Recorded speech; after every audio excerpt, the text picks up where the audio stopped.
You came in from the ocean, spinning 180 wide, category 5 and screaming, nowhere left to hide. You sat on top of Saipan, nearly stood still in the sky. 48 hours of fury, Man, we thought you'd never die. but the sun came up on Saturday, and the radar showed you moving away. We looked outside and the skies were clear, and the whole CNMI started to cheer. Goodbye, Silaku. Don't come back, You blew our power lines. off the track. You knocked our poles and flooded our road, but you couldn't break the Marianas code. So long, Silaku. We showed you the door, 500 miles north, and still keeping score. We're still standing. still standing strong. Goodbye, Silaku. So long, so long, for so long, So long. so long. We lined up at Capitol Hill for water in the heat, We ran the generator, and we still found ways to eat. Shell Brandon had the fuel, and the neighbors shared the ice, and Kevin Watson called us up. and told us We'd be alright. FEMA showed up, Army Corps in tow, got generators headed to the wells below. Feeder 1 is coming first, the hospital will light, And the whole island's gonna make it through the night. goodbye, Silaku. Don't come back, You blew our power lines. off the track. You knocked our poles and flooded our road, but you couldn't break the Marianas code. So long, Silaku. We showed you the door, 500 miles north, still keeping score. still standing strong. Goodbye, Sinlaku. So long, so long. Saipan, Tini, in a rota. All clear, Pagan, Alamag, and Agrihan. all clear, Every island in the chain. all clear. Bulletin 28, and we're finally here. We boiled our water, we waited in line. We checked on our neighbors. We said we'd be fine. The house called a session. The school's taking stock, And the whole Marianas is back on the clock. Goodbye, Silaku. you had your run, We swept up the debris. and faced the sun. You took our rooftops, You killed our life. but you couldn't take our spirit or our fight. So long, Silaku. We showed you the door, We've been through this before. and we'll stand up more. We're still standing strong. Goodbye, Sinlaku. So long, so long. So long. Marianas strong. Mariana's strong. So long. Silaku, don't you come back now. We said so long.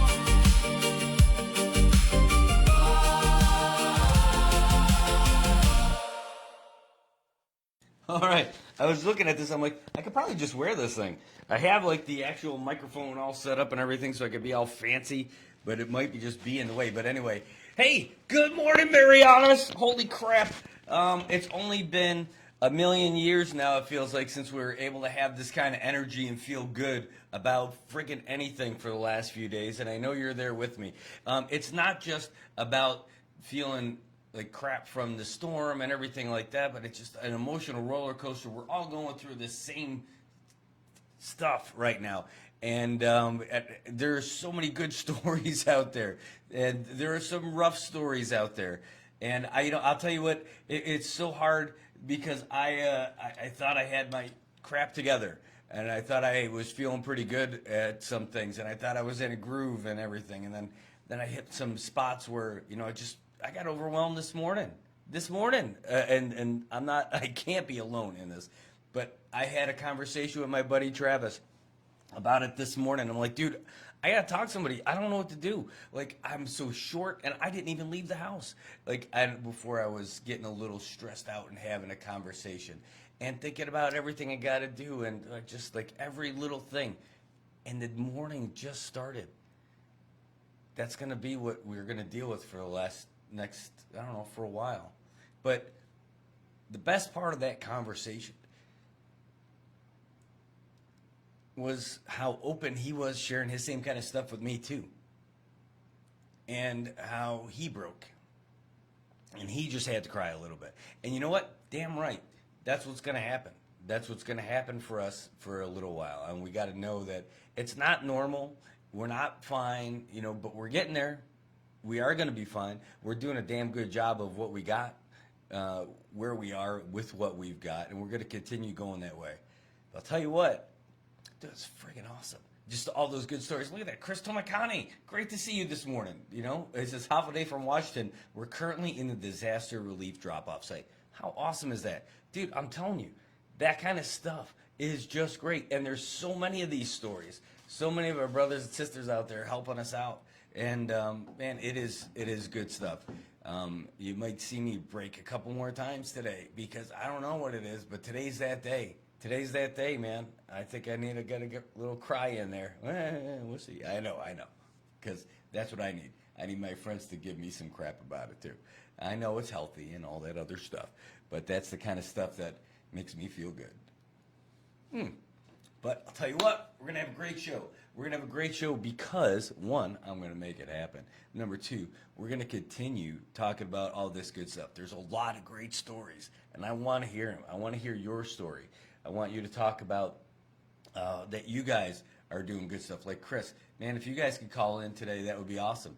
Tell us about what you guys are doing at that pickup site. And the stories that you're hearing, you know, your friends and your family. You got immediate family here, I know. You know, what we're trying to deal too. You know, I think it was this, my Aunt Diane sent us something today. And it just blew me away. And I think that might be what started it for me. Maybe I was starting to go a little too hard yesterday. And it is carrying me over physically into the mentally part to where I'm getting a little choked up easy today. But that's it. It's those good stories. Like the good stories I think are what knocking me over. Like I was almost trying to prepare for being rough. And then when I got in here, it was so easy. It's so easy. The easy thing for me is to sit in front of a computer and do those news updates. And you know what? When I go home, I don't have that stuff, so I'm doing it with the phone. And so it's I'm buried in my phone. By the way, I've been squinting at my phone so much, I have to use these awful reading glasses. Like my regular glasses are pretty good, but these are not great. But they're the way I'm getting through. You know, that's the way I'm getting through with being able to see all that stuff, like squinting, everything. Because so many of these updates, trying to do them so fast in low light and all that other stuff over the last few days is just wearing on the eyes. I was telling the kids yesterday when I was lucky enough to have lunch with them, and and that was another thing. I was short with them yesterday too, you know, at a couple of points, and it is something to work through. I need that. I need that stability that I got from this great family that's helping me through all this, helping me work with and let me work with this while they're doing everything else. Kathy's friggin' MVP of our family right now. I can tell you, there's no maybe. There's no close second place on all this stuff. What Kathy's doing with the kids, where she's helping out with the school, where she's helping out. Now she's volunteering for something else. She's got another project that she's working on to help some of the women in the shelters and stuff. Like she's doing this with her friends. It's so great. It's so great to see it. And she is just awesome. All that other stuff, and she still made dinner. Unreal. In a house with no water, no power, just like you guys. In a house where, like this morning before we go, you know, taking all the clothes outside. I have renamed the national flag of recovery. It should be the international flag of recovery. It is laundry that's outside drying in the sun. Laundry that you wash by hand that goes outside to dry in the sun. That is the international flag of recovery. We are flying it proudly. We also have the international mattress of recovery.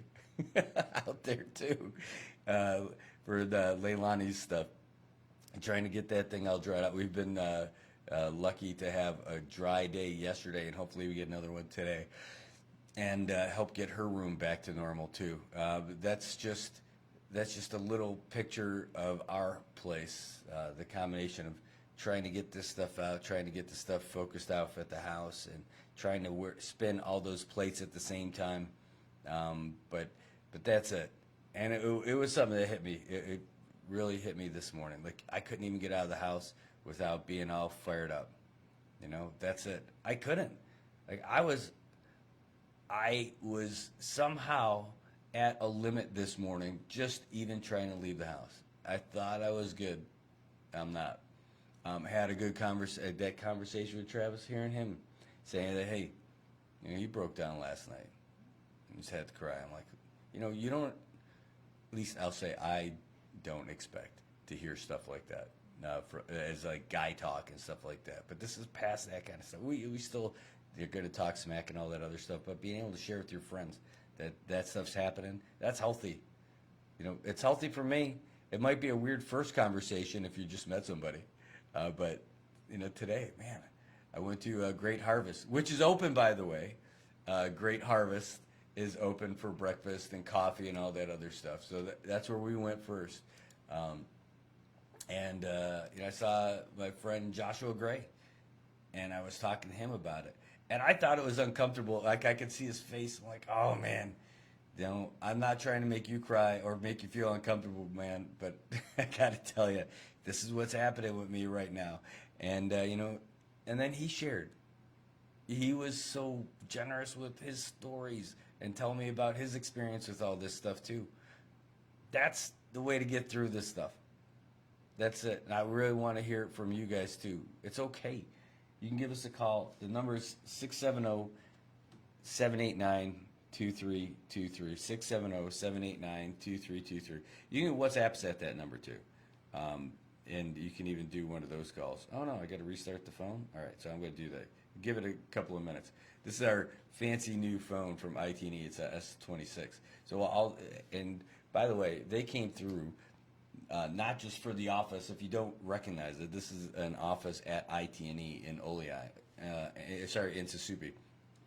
And they've been great because they knew we needed a place to do stuff. And so they opened their doors to us.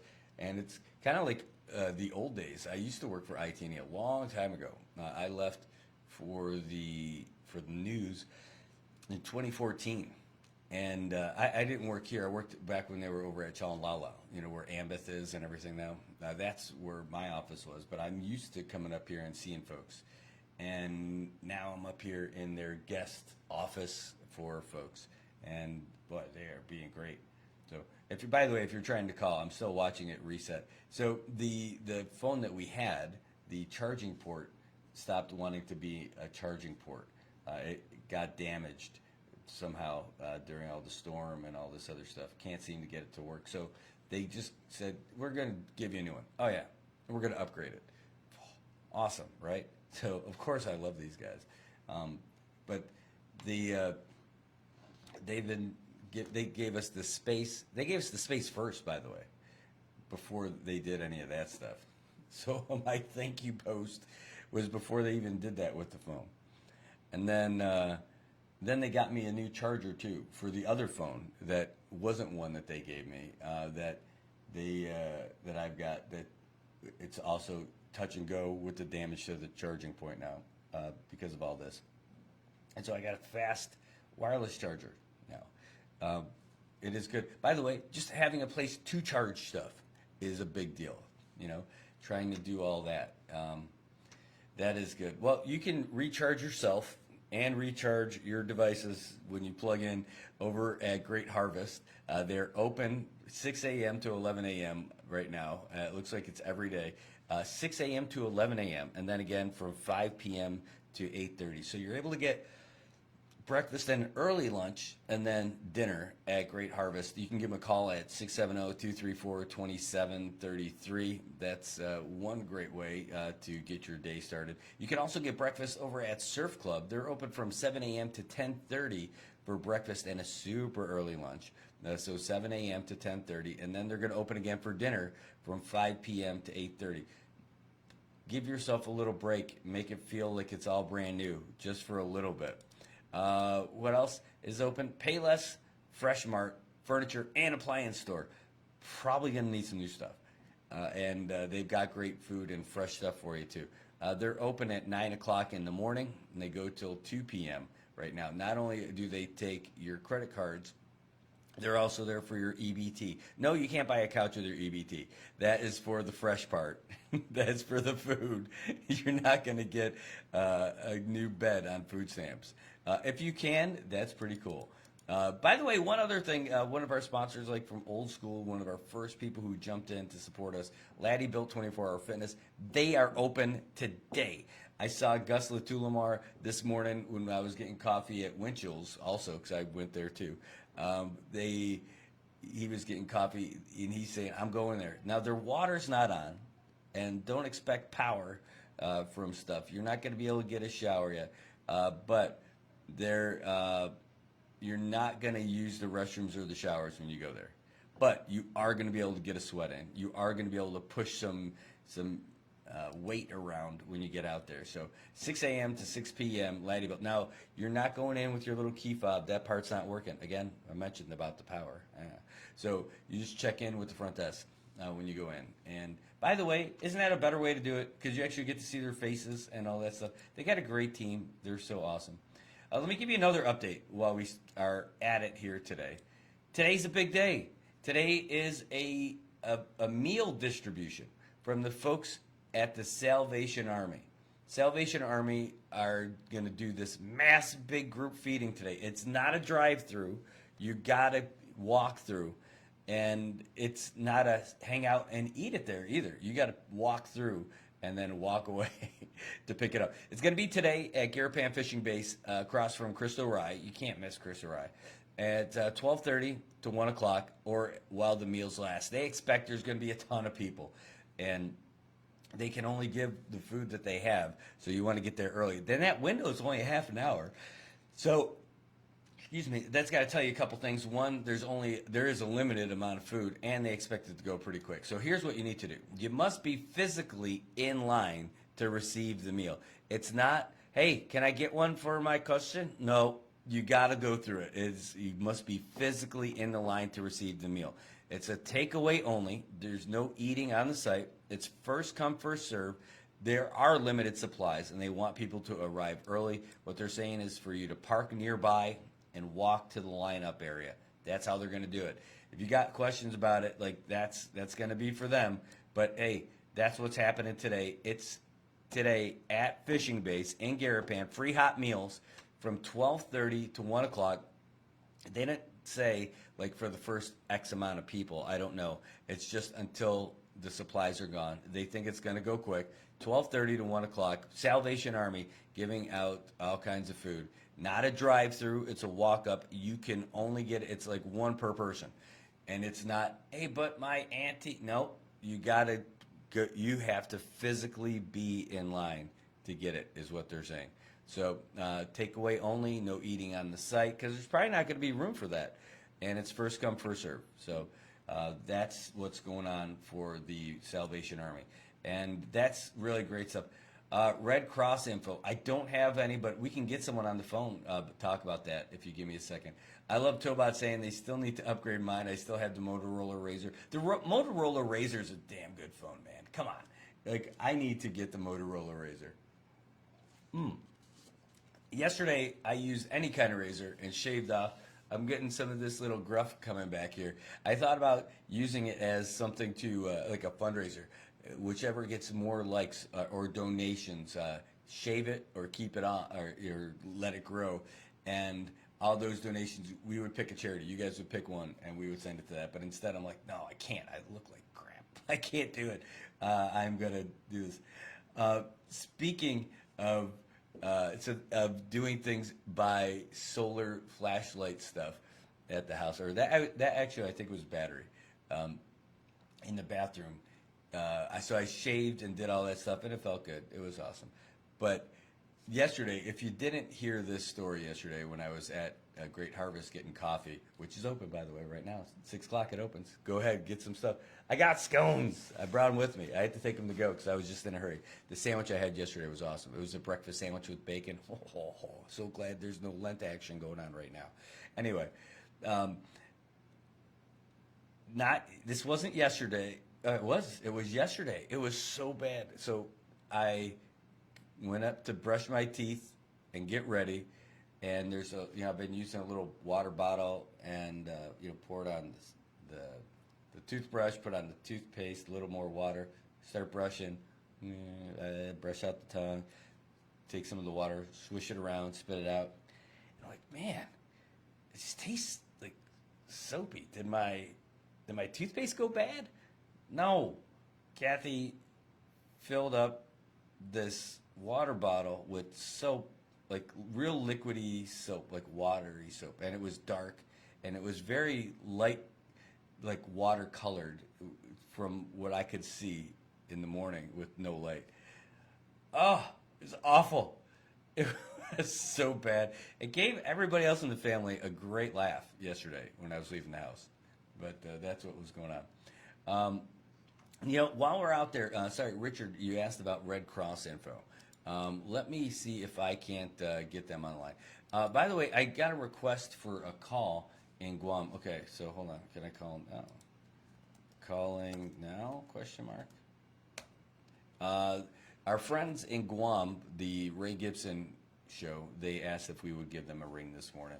And I said, heck yeah, I think that would be pretty dope. And so, oh, geez. No, somebody called me this morning. I missed somebody's call before we got started today. So I know it wasn't somebody calling for the show, but someone might have been calling. All right, let's give them a ring over at the Ray Gibson show. But I do want to hear you guys today, too. I think, is the way we're going to get through all this stuff. Hey, what number am I screwing up? Oh, there's one more, 8. They got so many 8s in their number. All right, we're going to put them on speaker, too. Is that as loud as it gets on speaker? Is that you, Brad? That is. God bless, bro. Hold on. They always pass by. Just to cheer them on, and wish them very well. Getting notes from people. Again, I'm not GPA dispatch. I know what stations they listen to. And so Dave Duane is online, says still no power here in some areas in Data. I know many families across our island are in the same situation. It hasn't been easy, but I want to take a moment to express sincere gratitude to the GPA crews working around the clock to restore power. Kim Aiken earlier this morning reporting that he woke up at 1:38 and realized he had lights on at that house. That's great. Maybe that's how you woke up, because the light went on and you're going, hey, it's supposed to be dark because I'm sleeping already. That's the kind of sacrifice that these men and women are up to these days, 16-hour shifts. And then they go catch some sleep, and they go right back out there and do it. I know because it's the same drill that the cable guys used to do back in the old days. I worked for 13 years next to Guam Cable TV and had some long-lived relationships with these guys. And when it would be big typhoon, they would be out the door before light, got their instructions, know exactly where they're going to be going, and restringing the cable. And they would follow along with the guys at GPA, so if places got their power restored, they might also have a shot at getting the cable TV restored when it was the same. But they would go out first thing in the morning, dark 30, come back in, and then put their tools away, take care of the trucks and everything, and then get ready to do it all over again tomorrow.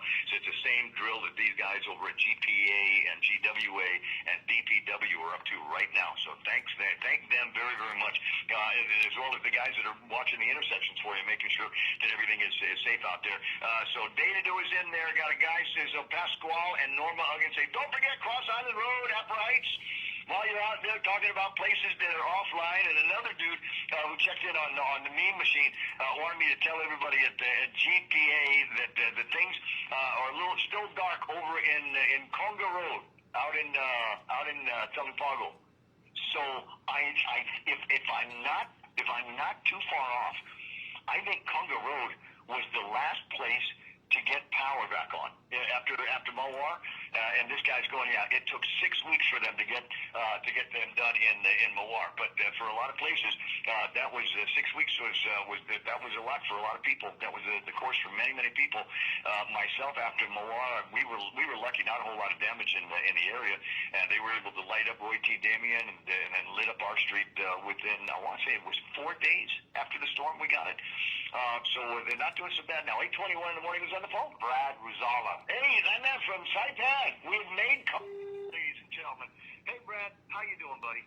Oh, just peachy king, Ray. Everything's great up here. Got power, got water, got cable TV and internet. Yeah, I'm just gonna take the newscopter over, visit you guys in Guam, and see how everything's going. I will tell you, For a sense of humor. I definitely have some power here. I'm at the IT&E headquarters here in Susupi. They opened up their office to be my temporary studio, so I'm actually doing a real deal show this morning. I'm on with you guys, and it is. I'll tell you, it's the closest thing to normal that we've had for a few days. I understand. We were very concerned, obviously, here on Guam. We were still fighting just sub-typhoon strength winds, and you know, it's a long time for us. And as things began to calm down here, obviously we had our eye definitely on what was going on in Saipan, and taking a look at all the weather deals that we had, and saw that Saipan and Tinian fit comfortably in the eye of that massive and incredibly mean super typhoon that was sitting on top of you. And the worst of it was a big bad storm. But from our perspective down here, it looked that much more painful because it looked like it was immobile. It started moving at only about 4 miles an hour, and that meant that you guys were under super typhoon conditions. Did you measure how many hours you were under super typhoon conditions? Yeah, it's 3.5 days. Just brutal. What's the now? You know, we looking for a sense. I mean, we know the devastation and the destruction, but the more than 1 or 2 people that I've been able to communicate with, even if it's just a Twitter feed or something on WhatsApp, there seems to be they're hopeful, understanding the situation that they're in, and hopeful that you'll be out of it before too much longer. Is that about the same sense that you've got? Man, that's the thing. I guess if we're starting to become professional fighters, I feel like we are the Frank the Crank of typhoon people, because we've got 3 massive bouts in the last 11 years, and the one thing that is good about it is that you like in the same generation, we each had we have 3 generational storms in the same generation. And so people know where to go. People know where to set things up. We know how the pipes work. We know how the power works. We know where the wells that need generators, all this other stuff. And it's the same people working at the same places to do all those things too. So like Bob Fenton, when we had the press conference with him a few days ago, he's like, we actually weren't here all that long ago. We know where we're going and do all this stuff. We know about the contract, and we know what the fuel schedule is going to be like for getting those things up. And that was hopeful. In fact, just yesterday we were little police escort of generators that were coming off of the C-130s from the airport to start moving to some of these places. So that was kind of the other thing, and it gave me a lot of hope, because when we opened the airport, all of a sudden all of this traffic that was backed up was able to go. Those little airplanes that your buddy was talking about started flying up north, and United is hitting the ground. I saw a bunch of I saw the Coast Guard airplane take off a couple of times, and my guess is these guys are just doing nothing but constant ferrying of materials and must have between Guam and Saipan. Man, it's like we're on a movie set, Ray. I mean, like you looking at all the disaster, right? But the amount of relief, and then so I don't remember how familiar you are with everything in Saipan, but Cagman is it's a village on the east side of the island, and there's one. I tell everybody that's where I'm from. I'm Raymond Sang Sablan from Cagman too. Hey, that's great. Hey, so the folks in Cagman have one way in and one way out, and that road is partially washed out. You can't bring any heavy equipment in there. They've got engineers trying to figure out what they're going to do with it and everything. But we got some awesome support. We have folks, aerial assets are landing over there. not that they have their own airport, but we've got like the Ospreys dropped over. There's helicopters dropping in with supplies and stuff like that, and they still can take small vehicles through, like regular cars and personal things, but you can't bring anything crazy down that road. So there's all kinds of stuff. We've got about. Yeah, I heard about that yesterday. I had Frank Bloss Jr. on the line earlier this morning, and he was talking about that. They were contacted over because there's a relief effort that Frank and Mary and Carlotta Leon Guerrero and Judas Foundation are up to right now, and so the guys, the organizers, knew that there was a stash of water that they were ready to load into a container at LBJ Elementary School. Made contact with Frank. They figured out how to get pallets now of water from LBJ Elementary to Anderson Air Force Base, where I believe that they were stuck on something, some kind of cargo plane or Coast Guard plane or something. Got it up to your airport, and then heliported from your place into Cagman to provide them some precious water. I thought that was a great story. What an incredible rescue! Man, it is. And by the way, the Coast Guard, and it's so funny, like that. I have these memories from 8 years ago that are just like fresh. The Coast Guard families. I'm not talking about official government agencies. These are the families. They put together a drive for us 8 years ago for you two. And when the Sequoia came up here, it's a different ship this time, but when the Sequoia came up here, they had pallets, plural, of stuff from their donations. Wow. And then they went like right to the shelters to give all that stuff out. It was amazing. Well, now we got more of that kind of stuff happening. And it is pretty cool. And by the way, just for folks who are watching this morning, because give our guys some updates too, the drinking water is important, but the regular water that people aren't buying for drinking, to be able to just get stuff going like at the house to use for flushing the toilets, for washing your dishes and washing your hands. We just got our third filling station up last night, so we've got 3 of them. There's one on Capitol Hill. There's one in the south in Chalcanoa by WSR, that's William S. Regis Elementary School, and the other one now in Cagman. So people are able to line up and get 100 gallons per household per day, and so that they can do that kind of stuff. Gotcha. I was going to say, one of my memories of your most recent big one was in my backyard watching buildings fly. They had those big Ukrainian transport, and I think they've all been destroyed in the war, if not most of them, destroyed by Russian hostilities, unfortunately. So I don't know if we're going to be doing that, but maybe our own Department of War is going to step up with some of their super carriers to get things like bucket trucks from GPA. My understanding is that John Beneventi, and we talked about this the last time we were on, is you guys were all ready to come out and help Guam when after we were going to get hit with the super typhoon, but things moving in the opposite direction, obviously, and our guys, as soon as they're done closing things up, buttoning things up here on Guam with our recovery, they're itching to go up to Saipan and help you guys out once again. So it's one of those things where there's a terrible cold in the family, but we're all looking out for each other. As I said, Frank Bloss Jr., Mary Okada, Carlotta Leon Guerrero from the Azuda Foundation are packing containers, and I think they've got a couple that are about ready to go, so be expecting a whole lot more by way of assistance. Also assistance coming in from a variety of groups that we've got here on Guam, and even up in the upper northwest corner of the United States of America. I got this note from my friend Keena McCausland, and there's going to be a couple of major drives that are taking place. All the Chamorros in Washington State and Oregon have got a couple of drives going on now until the end of this month and the beginning of May, where they're asking people to go to Costco, buy a big box, put it in the mail for $40, and just send it to general delivery in Saipan and see who we can help out that way. So there's everybody got your back here, guys. Just want you to know. Yeah, it's pretty awesome, man. I got to tell you. Hey, we also were able to escape without any casualties, but there's something happening, a search, mission going on for. My buddy Charlie asked me to ask you any status on the lost mariners. They were aboard the Mariana. Yeah. I think was the name of the boat.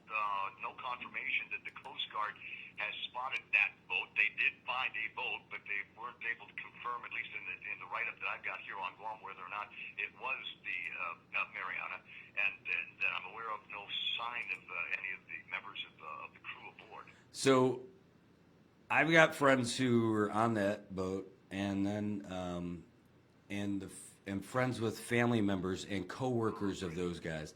And the coworkers have told me that that is the boat. They zoomed in on the photo that the capsized one, showing that you could still see the rope and the propeller. So the story of this is that they were initially going to sail north to get away from the storm, and because they heard it was coming to Guam, and then they heard, nope, it's coming north. Get down, go to Guam. So as they're trying to make their way back, a rope fouled their propeller, and so they lost propulsion and they lost steering, and they got caught in the storm. And then I've got their GPS coordinates and the pings and everything from the last moments before they went radio silent. And so they found that ship, and now they're trying to continue the search. I've reached out to the folks in Hawaii because that's who's leading the information on that. And I sent that, and they were responsive. We're going to give them a call today too, but when we called them, they gave us the information they could, and they got it quicker. But we emailed last night. They should have already been there. It's like almost 12:30 now in Hawaii. That's where they're running the communication. So we haven't heard anything back from them yet. And you know who's asking us every single day, multiple times, different members of the family saying, "Hey, what's going on?" And so, is there a chance that they might have survived the capsizing? I hope so, but I don't know. You know, like I'm not familiar with the craft. I've seen pictures of it, but you know, first of all, the fact that it's still floating, it surprises me, even as it's capsized. And so when I see that, there's a glimmer of hope. Like, what if they're still inside there? You know, just waiting. You know, what would you do? And so I just don't know. But we're all hoping, and to the family and friends and coworkers, we are on these guys for information, you know, from the Coast Guard. We've asked them, what's the process? What are they doing? Or have they inspected the ship? Have they gone out there? Do they do that? You know, and all that. And again, we haven't gotten anything back yet. So, obviously, thoughts and prayers from everyone here. It's not like there's anybody's a stranger to anybody up in a very, very tight knit community like the one that you live in. So we'll be thinking about you, and like I said, we got you back down here as much as we possibly can. Is there anything that you're running short of that the community is asking for besides batteries and chargers for cell phones and generators and what was the other one? Mosquito coils. Yeah, all that sounds great. I got a email from the Red Cross the other day asking how I was, because I'm signed up, I'm registered as a volunteer, and so it was coming from Hawaii. They're like, is there anything you need? And my reply was, running water would be nice. That's it. But like you said, as we've all become very, very, I couldn't think of any place outside of the Marianas where utility consumers are so literate about the way their systems work. I mean, we know about feeders and substations, and we know about the pockets of dark pockets that we get out here, where the wells are, where the pump stations are for the sewage and all of that stuff. Everybody's very, very familiar with all of that. So what's it going to take to get running water, potable water, up at with your utilities? Yeah, man, and we are. And so, like, the updates that we're getting from CUC, like, I have a little inside baseball because I used to be that guy for CUC, and so when I get the stuff from them, it's pretty easy to tell them. Like, I was excited. Like, they call it a TSA, not the one at the airport, but it's called a tank service area, and so. You know, you see that the one that I'm in, it's like 75% restored. I'm like, yeah, but I bet I'm part of the 25% because I am, because they need to get a generator to the booster station to push it up to where we are. And man, we moved last year in March, and that house, they got water. I'm like, yeah, good luck, congratulations, congratulations.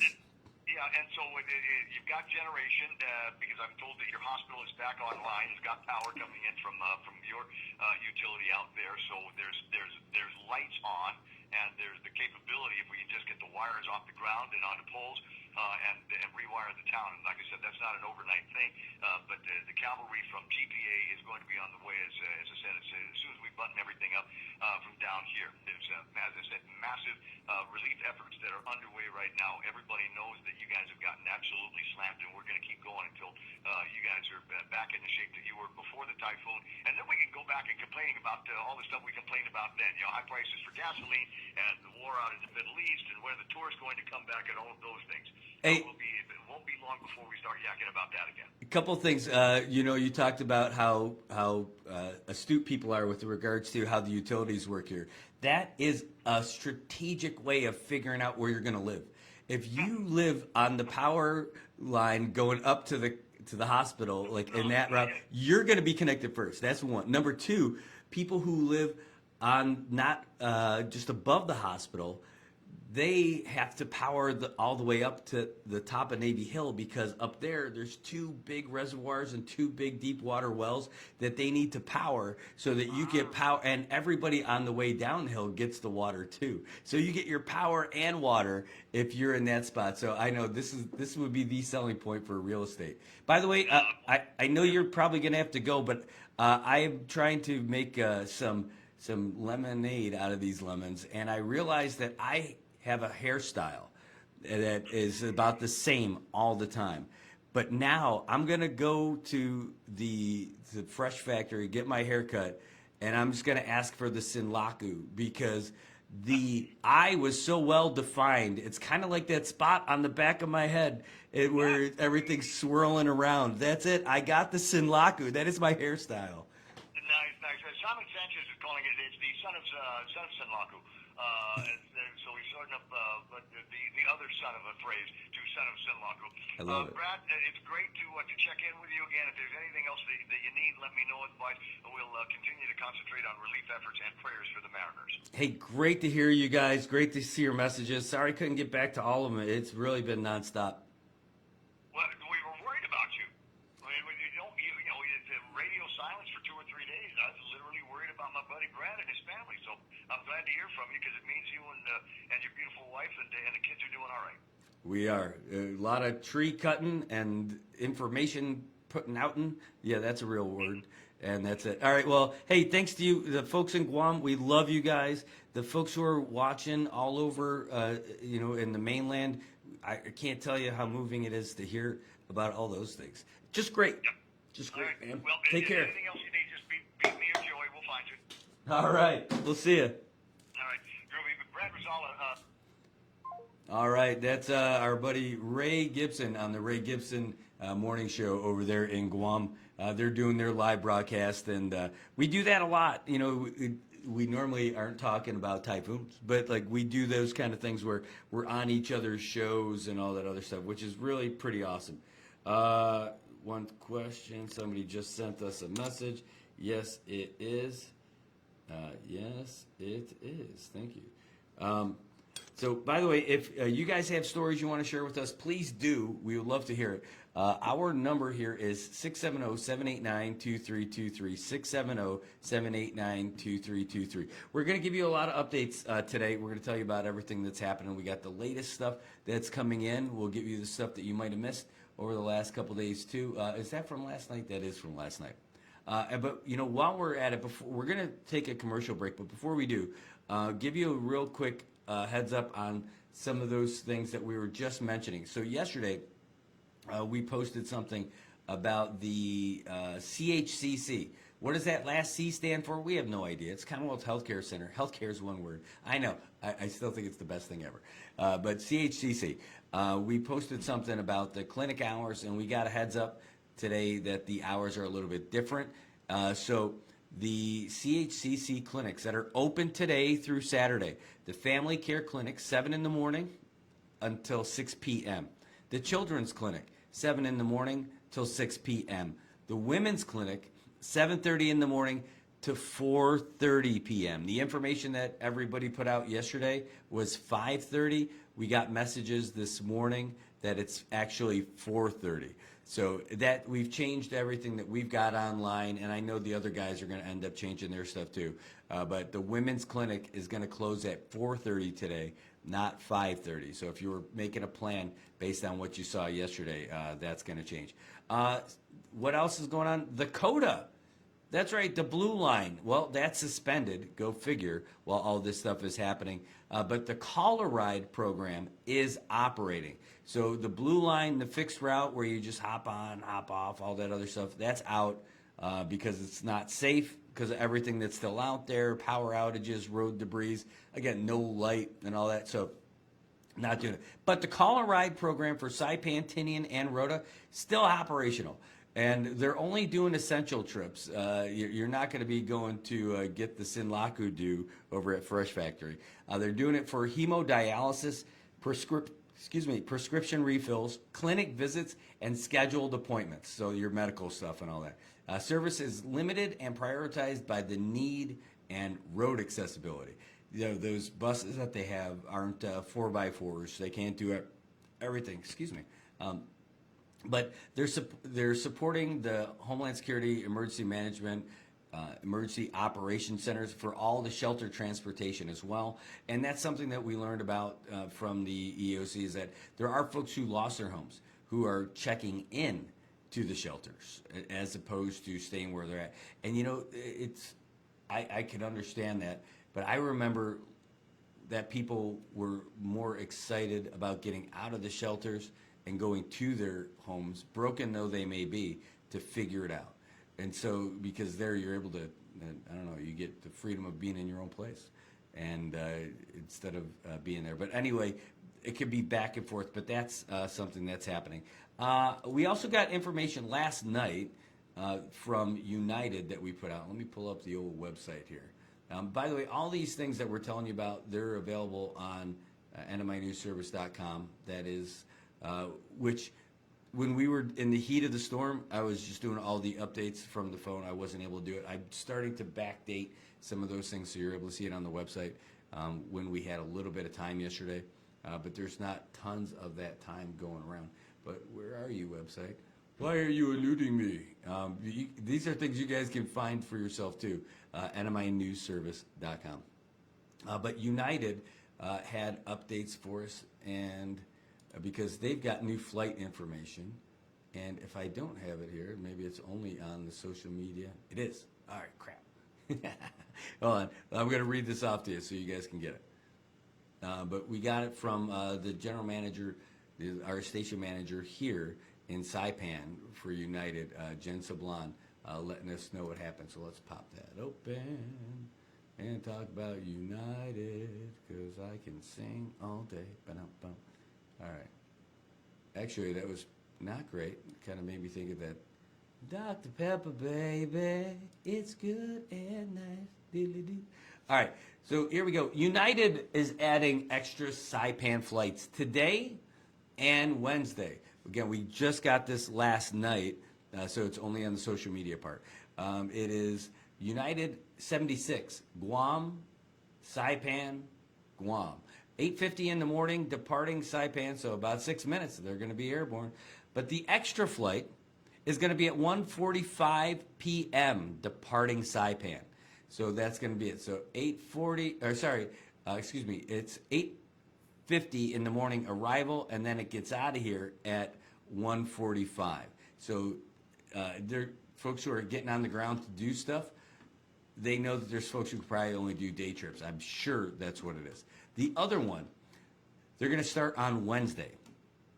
Wednesday the 22nd, 1:45 Saipan departure. So where they normally were only doing one flight like that during these rescue things, they're starting another one on Wednesday. It's a 1:45 departure from Saipan. And I'm going to have to glasses up for this one. I know. United Airlines adding extra Saipan flights Monday and Wednesday to reunite families. United Airlines operating flights from Saipan on Monday and Wednesday in addition to its regular service. The airlines, according to General Manager Jennifer Sablon, she told us last night, the extra flight Monday today is scheduled for 1:45 departure from Saipan to Guam. United's regular UA-76 also operates Monday morning, arriving to Guam at 8:50 a.m. Okay, so that's it. Additionally, the extra flight is also scheduled for Wednesday, departing Saipan at 1:45. Both extra flights are published on the United website. Oh, yeah, there we go. So it's already on there. So that's great. So we got the early flight, and then we've got a Saipan to Guam flight. That extra flight on Monday and an extra flight on Wednesday. So those are normally going. You're already on the website and the app. United's working to support families trying to return to Saipan or residents who need to get home to Guam or beyond. All flights at the Saipan airport remain limited to daytime operations due to damage to navigational aids. Passengers who book directly through United website at united.com or the United app, you can contact United directly for their reservation assistance as well. And Yoon Kyung Kim says, can we bring generators to Saipan?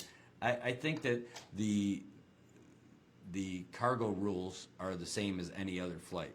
So you're going to have to reach out to United for that one. Did they get a reply from them? It says, yes, you can. Make sure it's secure in a box and no leaks. How about that? Well, that's great. All right. And then someone else asking me about rate information. They didn't provide that. They're just telling us what they've got as far as the flights go. If you go to book online, they'll get you all that stuff. You got it, Monia Duenas. By the way, I didn't get to say hi to all you guys. It's so great to see all of you.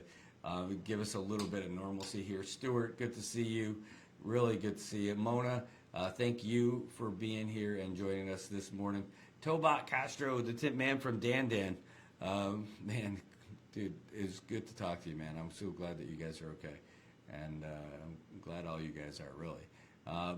PJ, great to see you too. Thanks for tuning in and joining us today. Ricky Castro, dude, it was great. I'm glad you don't have to be here for all this stuff. You know, I'm glad that you are off in the world, but it's you're a great dude. Louisa, it's great to see you. I know that it's going to be a while for baseball. If you take a look at the Ada Gym, the building looks okay. I haven't seen the inside to see what kind of damage they ended up getting, but the Oleai Sports Complex, the baseball field looks a little rough. The dugouts pretty beat up, and you wouldn't think that the dugout, it just kind of blows through. Well, it's not great. The bleachers too. You know, at the track and field, the bleachers left the track and field and are over by the mayor's office. They went for a ride. They're all mangled up, but they're there, and nobody got hurt by them. And prayers to you, my lady, my queen of the cat gifts. I saw earlier your comment that you lost your house. Oh, man. I don't know what you got going on right now, but I know that FEMA is coming in. They're here, and I imagine those tents are coming. They made it, they said they're going to bring whatever they can for all those kind of things, and I imagine you're going to have the same kind of tent that they were doing before. Remember last time they had those tents come in, and the firefighters were helping to set them up. Right now, the firefighters are just going out there. By the way, they're working their regular shift, and their regular shift has them out there clearing roads with chainsaws and everything. Those guys are awesome, just awesome. Like at the end of their shift, they are doing a great job, really, just outstanding. All right, let's see who else. Yep. Robert, great to see you all the way there in Guam. Really good to see you. Thanks for tuning in. I hope you guys are doing well in Rota. It looks like you guys got half of your power up already. That's awesome. That really is great.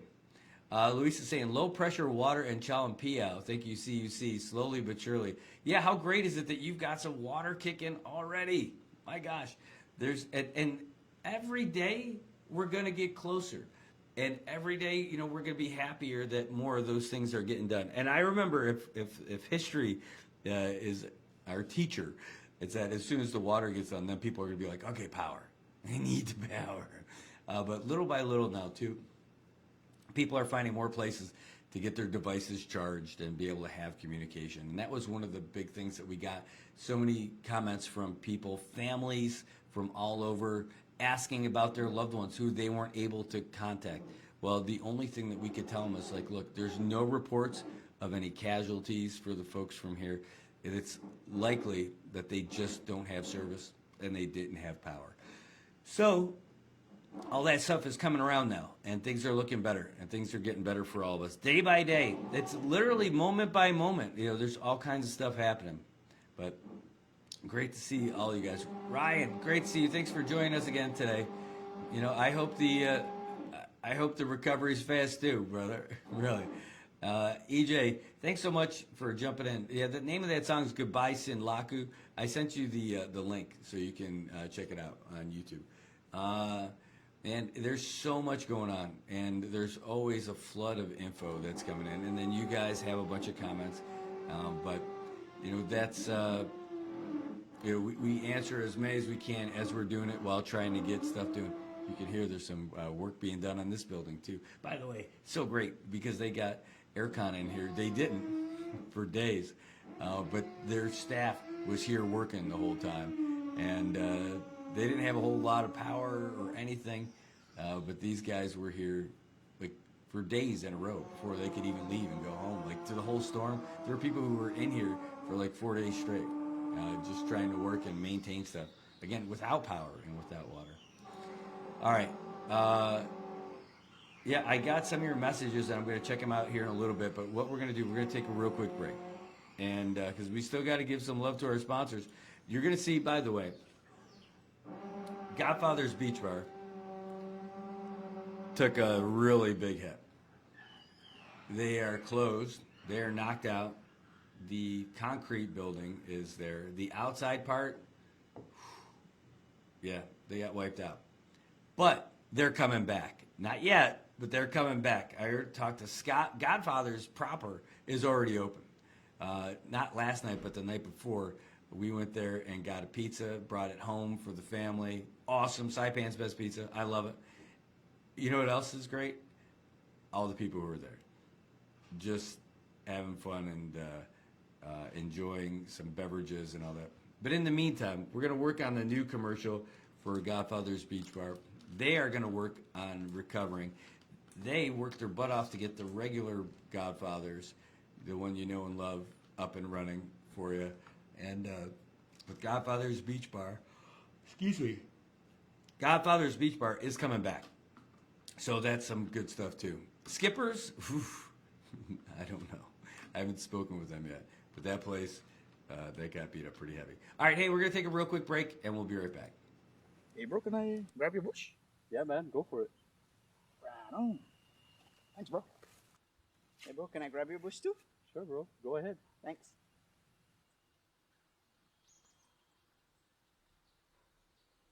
Now I can grab my own bush.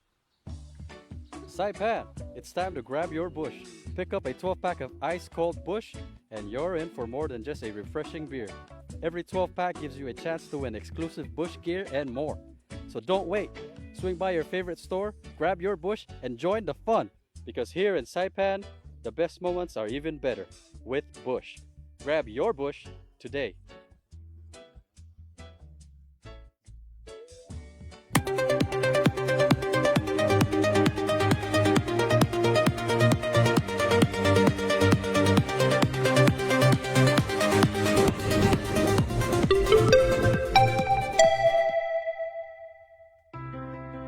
If you think girls and women's equality matter, stand up. If girls and women's sports matter, and you want your daughters to have the same opportunity you had, stand up. If you know that it isn't fair or safe to allow males to compete in girls' sports, because it's, well, obvious, stand up. Don't be cowed by people who call you a bigot. You're not a bigot. Don't let men tell us how to be good girls. Don't let others tell you you just need to be quiet. Sit down. Be nice. It's not nice to further a lie. It's not mean to believe in women's equality. We deserve our own sports, privacy, fairness, safety. We deserve a chance to compete and win. So don't be nice. Don't be careful. Be honest. Be brave. Fight for women. We've come too far to give up now. And if you agree with that, stand up and stand with us.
Waves crashing loud, a steady beat. Palms swaying left, swaying right. Endless blue from day to night. Siren calling, feel the breeze. Taste the ocean, salty seas. Siren calling, hearts collide. Paradise where dreams reside.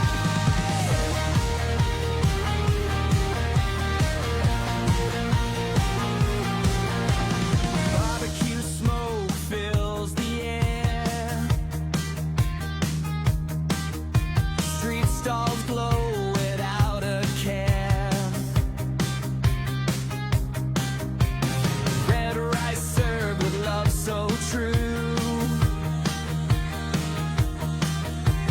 Callaghan shining in the view. Drums pounding in the distance. Dance ignites the night's persistence.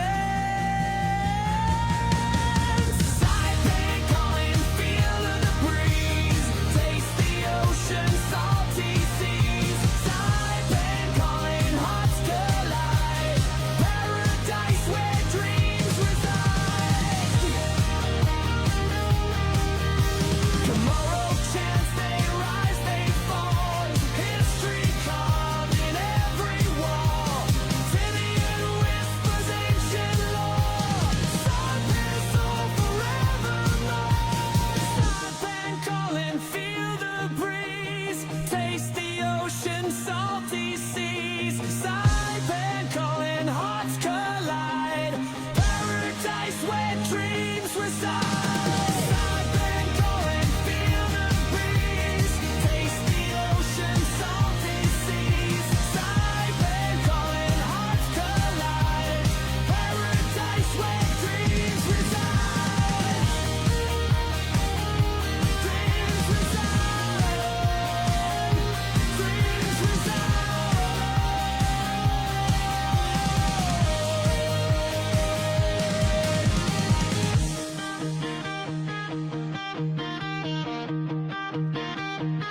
All right, Saipan, Tinian, Rhoda, CNMI, all over the world, Guam, good morning. It is just a tick away from 9 o'clock in the morning here in Saipan. It is a sunny Saipan day, and boy, I'll tell you, last night was totally, save for a little windless. There was not a lot of breeze going on. And my wife called it. She's like, hey, all this is nice, but everyone is going to be remembering how nice these light breezes were when they go away. Oh, is this good news? Hold on. Let's find out.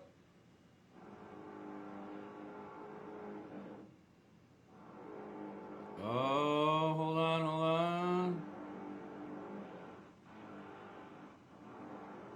Oh, I am looking because I got this message. This is from our regular home at the Commonwealth Economic Development Authority building, and that they're getting an assessment done on the generators and everything like that today. So maybe we could bring you the full show and its full effect. But either way, when those happen, like I'm not sure when they're going to turn the generator on in the morning, so I got to make sure because I can't start setting up for the show until that's up. Otherwise, I start with the phone and then we go into it as soon as the generator comes on with the building and then fire it up from there. But good news all around. People are sending. Okay. Okay. Cool. There's folks that are coming in and giving us messages. I got a message from Doc Turner. She's a vet out here. She's like, here we go. This is important. Hey, Brad, Dr. Turner, I'm here in Saipan assessing the pet needs and working with the vet team out for recovery. As you want to encourage all pet owners to fill out this form and a short link. It'll help data tracking for animal needs and all that stuff. So I'm going to post this on the old the website and all the social media channels this morning. So there you go. Some other folks wanting to send us some information, which is great. some other folks who are calling. If you guys want to join the show and you want to call us, the number is 670-789-2323. Maybe you got a question. Hey, what's going on with the flights? Hey, what's going on with the water? What's going on with all this other stuff? Give us a call. In about 15 minutes, we're going to be on the phone with Patty Arroyo from Guam.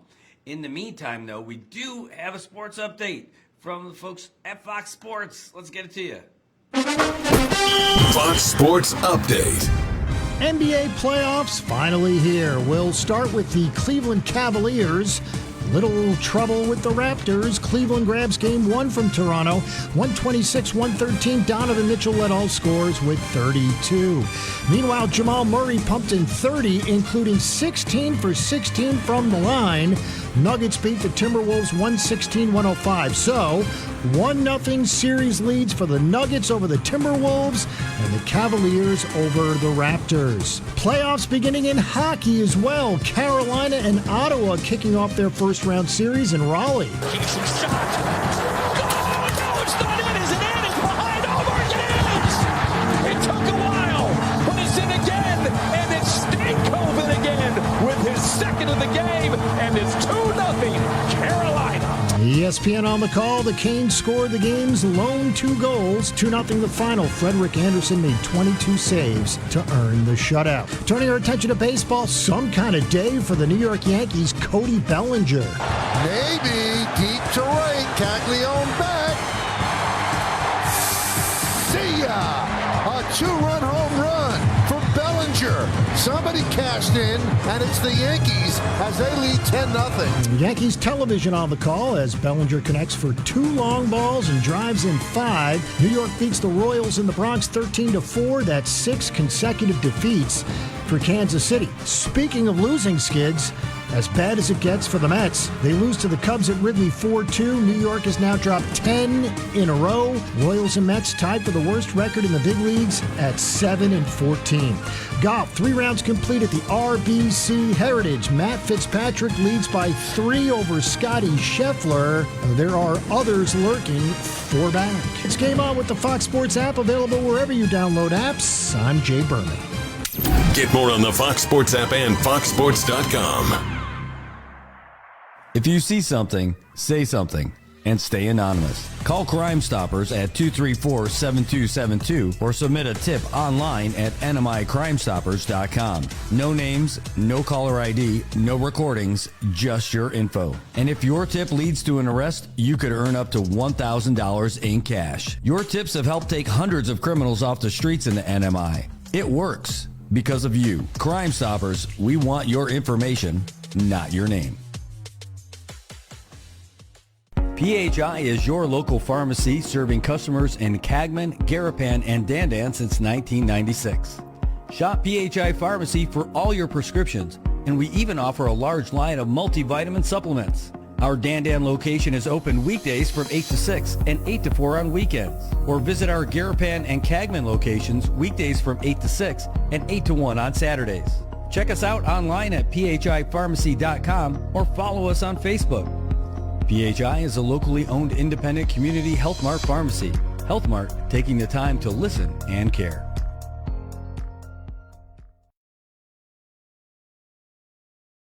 All right, Marianas, welcome back. It is Monday morning, and it's a little bit rougher Monday morning to get us started as opposed to our last Monday morning when we were in the studio talking about the typhoon that would be coming.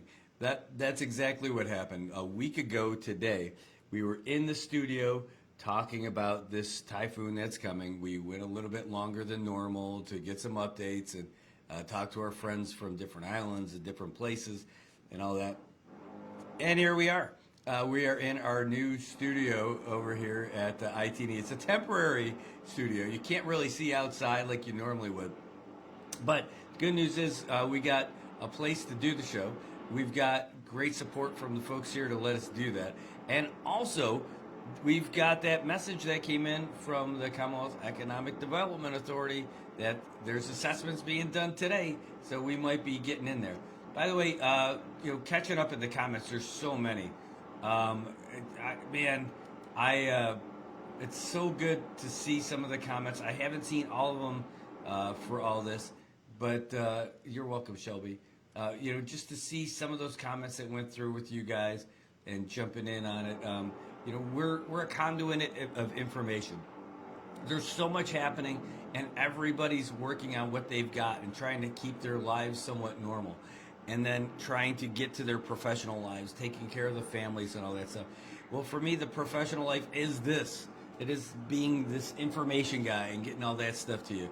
So I am really, I feel honored to be able to do all this stuff. I'm glad I get to do it, and I like it. So great to talk to you from all over, by the way. I see all you guys from all over different places. Winona had a good question. She says, is there any update regarding the NAP program releasing benefits early due to the typhoon? We don't have that yet, but we are expecting more information about that pretty soon. The other thing is, the last time we had a big disaster declaration like this, there was all kinds of food assistance for people who aren't currently on the nutrition assistance program rolls. That was a big help for our family too, 8 years ago when this happened. And we're expecting more of that. Now, I remember there being lines for it, but I'll tell you what, that's a line worth being in. And that was something that was available to everybody. Everybody was able to get that last time, just by virtue of the fact that we're living in a disaster area, a federal disaster area. And that's it. Let's see. Let's keep going. Check out this other stuff. Oh my gosh, Kai saying, "Hey, is there any help for Tinian?" So here's what I know. I know that we've got help that is arriving there, and I know there's more stuff on the way to Tinian. Ilhala, in fact, Phil Long. Boy, I wonder if we can get him on there. We reached out to the folks from Tinian. Let me see if I got him. I would like to hear. They gave out a bunch of stuff yesterday. Hold on. Good morning.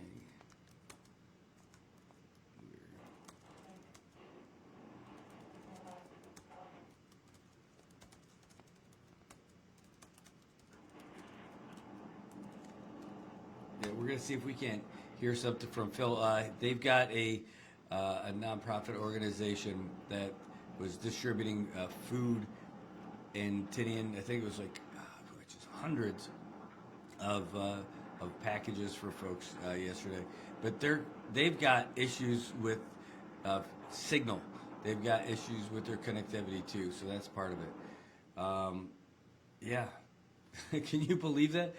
Sorry, just looking at, by the way, so getting back to that, we're trying to get stuff from Tinian. I reached out to the mayor's chief of staff to see if we can't get on there with them, and I asked Phil, but I could see that the connection hasn't clicked over yet. They know they've got stuff. But PJ, seeing you in the comments, you're just saying that the thing that gets me, you did a live broadcast with the Guam weather on 4/6. They've been monitoring the storm for a week prior to that. Why didn't the government prepare for this? Well, the thing is that even when they were monitoring the storm, they didn't even think it was going to be coming to us. Remember, if you look at those early tracks, is that the storm wasn't coming here. It was going to be way south of Guam. And then as we got closer, and that's a long time out too, right? So anything over a few days, trying to figure out how to forecast where the storm's going to go, the track. Listening to Landon, in fact, maybe we'll get him on this morning and talk to him about it. But trying to figure out where that's going to go in advance, with a limited amount of time, there's only so much you're really able to do before it gets less reliable, that forecast. And so those first tracks, again, I remember clear as day, they were going to be south of Guam. And then maybe it was going to be, wow, Guam's going to get hit. Probably by Category 1. It'll probably be up to Category 1 speed by the time it gets to Guam. And when we were talking with the folks from the Weather Service, there were 4 different models that they were paying attention to. 3 of them had Guam or south. And then there's that one outlier that had it coming up here. This was the underdog storm. It was the underdog story. It was an underdog. And it came up. It was just that one model of that storm track that brought it here. And then you would see it tick up a little bit higher on Guam, a little bit higher on Guam, the main one. And then, ooh, it's going to be a little north of Guam. Oh, it's going to be, it might be between Guam and Rota. Oh, it's going to be a direct hit for Rota. Oh my gosh. Oh, it's a little bit north, and that was it. As these updates started coming, a little bit more, a little bit more, a little bit more, that it was going to be, then it was going to go north of Saipan. It wasn't gonna, and then it came back down. And that was it. So, it's not an easy one. Yeah, it was not an easy one. And I'm not a meteorologist. I can only speak a little bit about weather because I talk to the guys a bunch. But that's not the expert. Let me ask him if he can get on this morning. And we normally do Wednesday weather catch-ups. But, yeah, I don't know. You know what's funny is that we were ready, the CNMI, to send our utility crews to Guam. Because it was going to hit there. And we were getting ready for that. So I don't put it on them too heavy for this. Oh, no. You're right. But it was originally going to be in Guam, not Rota, right? And so when all that stuff started ticking up, that's when things changed. So, like even FEMA, they have stuff there. They were preparing before the storm for us. They got warehouses. We had Brian Fenton in that press conference talk about they got warehouses full of stuff in Guam that they're getting ready to ship up. That was a few days ago, so it's already on the way. But that was it. And so the Rota part, they don't put stuff where the storm's gonna be. They put it where the storm hits because they don't want to have all their supplies get damaged by the storm, when it comes in there. That little bit I know. That I can tell you for sure. Ricky says, does the U.S. Post Office prioritize institutional relief organization versus relief packages sent by the individual? That's a great question. And maybe we can get an answer from one of our viewers, but I'm going to copy it right now and send it to my friend at the post office. By the way, I did get an update about the post office this morning. Let me send this. Here it is. The post office is open today for normal business hours. So the counter hours are 8:30 to 4 p.m., just like normal. And the lobby hours are 7:30 to 4:30 until power is restored. And the post office is receiving mail. Hold on. From a viewer.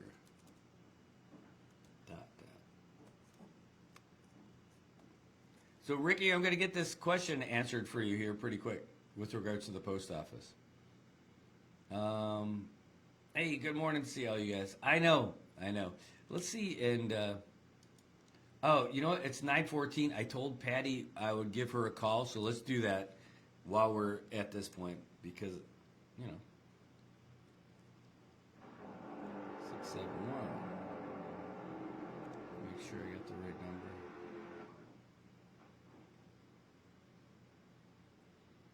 Boom. Oh, get on speaker. That would help. So you guys can be a part of it. I'll turn the volume back up. So we're waiting on, we'll get that answer to you as soon as it comes in. Might be after this phone call, Ricky.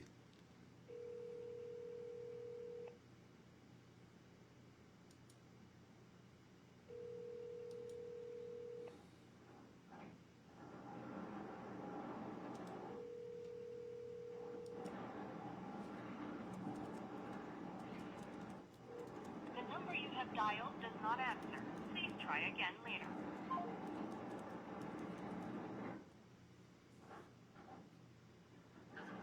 Says no excuses. There goes all that money we used for beautifying the CNMI instead of focusing on power and water issues. Even prior to the storm, we need strong government. The government is weak. It is weak. With you. Hold on. Brillianne says, I believe CNMI prepared, but this typhoon was too strong. And thank you for the updates to keep us informed. By the way, that's a really good point. This is not a regular typhoon. It's not a regular super typhoon. This thing sat on us. It sat on the Marianas, going through those kind of winds for days. Who gets that? Who gets that? But I will tell you this, PJ, there's something in there, you know, it's no excuses. This all goes on the money they used on beautifying the CNMI instead of focusing on power and water issues prior to the storm. There's something to be said about that. In 2015, we were hit by Sodalor. We were supposed to bury the line to the hospital. Still nothing. That was one of the mitigation things. Folks in the south, though, they do have water right now because of this. Here, we're going to call them back. But we'll get back on it. Oh, I get you. Always expect the unexpected. Hello. This is the Wave 105 FM. Welcome to Mornings with Patty. I feel like it should be Mornings with Dice. Oh, hey, is this my cousin? Ungan. Dude, we're cousins, bro. How you doing, Brad? What's going on, buddy? Not too much. We're doing our show this morning too. It's like it's the closest thing to normal we've had in a while. You know what? I consider it done. I'm not going to take up too much of your time. 30 seconds on my clock, and we will go live. Stand by. Here we go. All right. That's Dice. Oh my God, I love hearing that voice. And I needed like equipment, but we ended up having to do it with a hammer and a bunch of other things, whatever we can get, and good old elbow grease. So, be patient. I guess if you're looking for particular services around Guam, some of them might be tied up trying to bail other people out. From the CNMI, Brad Rosella joins us on the line. Hey, Brad. Good morning. I'm sorry I missed you on Saturday. Well, forget it. I mean, it's a tough one. It's been a lot of running around, and even your message I didn't get to see right away. So, it's just dodging in and out of service. But we got reliable service now. It's been good for a few days, and every day's a little bit better. I'm glad to hear that. I'm so glad to hear that. So, talk to me about what has happened since the last time we spoke early after the typhoon. Wow, there's so many memories mashed up together of so many things. So you've got everybody springing into action. They finally were able to get out and take a look and assess what happened and where the roads are starting to open up. There's still some lines that are down, in fact, that are just laying on the ground. And but there's some that were like obstructions that aren't anymore. The flooding that isn't anymore. There's still a lot of inundation, but the stuff that was blocking a lot of the roads is all starting to recede because we had a couple of dry days in a row, and now the utilities, we still don't have power, but they were able to power the hospital yesterday afternoon. A real big win for us. And by powering that feeder, that means they're also likely going to be going all the way up the hill. I know they've got a lot of work to get those power poles that fell down on Navy Hill up. Once they do, they can bring direct power all the way up to those two real high-producing wells and the reservoirs up at the top of Navy Hill so that people in that area are going to get water. But in the meantime, we've got 3 water stations open where people can fill up to 100 gallons a day, one in Cagman, one in Chalancanoa, and one on Capitol Hill, which just a couple days ago was just 1, and now we've got 3. And all the while, they're working on trying to restore water service anyhow, and that's going to be the thing that pops up first. It's going to end up being water before power. What else has changed since last time? I have a temporary studio here at IT&E headquarters in Susupe. So, great, yeah. Good. You guys you have the service provider. IT&E is working right now then. Oh, yeah, and Dukmo's working too. Everybody's got different levels of service, and part of that is because the main tower that we have in Saipan for all the communications crumpled under the weight of this storm. It survived U2. This storm was too much for it. And so I mean, I could WhatsApp you some of the photos. I hiked up there. It was it was the Good Friday hike, but it wasn't as good of a Friday. And you see like the tower that's got all the radio stations, the tower that's got all the communications for the first responders, the one for all the cell community, the cell phones, all the microwave stuff that goes from island to island, all of that down. It looked like something like a nuclear bomb went off and melted a tower. That's how it looked. Wow. Wow. Well, I mean, I'm glad you have some communications. I'm glad that we've got FEMA is on the ground there. I think American Red Cross, the military, the Coast Guard. All of this is happening as we're speaking. So a lot of people who normally could not get there are getting there now. Yeah, I think getting beat up a few times helps. Like, I think we got a little bit of calluses on our infrastructure and the way people are able to do stuff. And I think even having the same people in the same roles and the same positions for different storms helps, because it happened, 3 times in 11 years now. Even the FEMA guys, like, they know our guys like on a first name basis before they get off the plane. Absolutely, absolutely. Now, talk to me about gasoline and consumables. What these stores look like, what the gasoline inventory look like. Yep. So here was the issue with the fuel. There were a lot of long lines right after people started getting out of their homes, even before the all clear.